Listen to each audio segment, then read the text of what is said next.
Purtroppo ancora un incendio nella notte, questa volta a Valle di Cadore, anche in questo caso 2 case distrutte, per fortuna anche questa volta nessun ferito grave. Era da poco passata la mezzanotte quando, per fortuna, Giulio Viel, 73 anni, si è svegliato, ha visto qualcosa ed è subito uscito in strada con la compagna Rosalinda Dallabona, 80 anni, il cui figlio Oliviero Salvadori è rimasto come altri tutta la mattinata a guardare attonito le macerie fumanti. In queste situazioni qua non è molto facile capire cosa è successo. Non c'è tanto da dire perché quando siamo arrivati le fiamme erano alte 10 metri. In strada c'era anche la famiglia di Giorgio da Fies, a cui appartiene parte dell'altra casa andata distrutta, ma che pur tra le lacrime è deciso a ricostruire.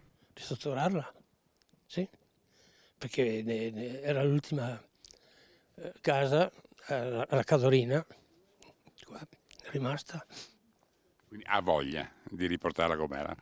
Certo, mi sembrano tutti gli attrezzi, tutti gli attrezzi mi sembrano, tutti, combinati, banchi da lavoro, attrezzi, non ho più niente. Spegnere l'incendio non è stato facile, come non è stato facile per i mezzi dei vigili del fuoco accorsi da Pieve di Cadore con l'aiuto dei volontari di Valle raggiungere via Andericca, nella parte alta del paese. Si può dire che c'è stato appunto questo incendio che ha coinvolto 2 abitazioni, in cui 4 persone sono state evacuate perché ovviamente l'inagibilità.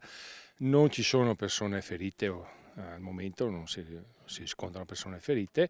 Le cause sono ancora in accertamento, i nostri colleghi qua di Pieve di Cadore stanno operando la messa in sicurezza dell'area e comunque stiamo vedendo le indagini, stiamo verificando un po' le possibili cause dell'evento. Tra i danneggiati anche Roberto Cilotta, che però non è residente negli edifici, che ora potrebbero anche essere messi sotto sequestro fino al termine delle indagini che dovranno stabilire dove e perché si è innescato l'incendio.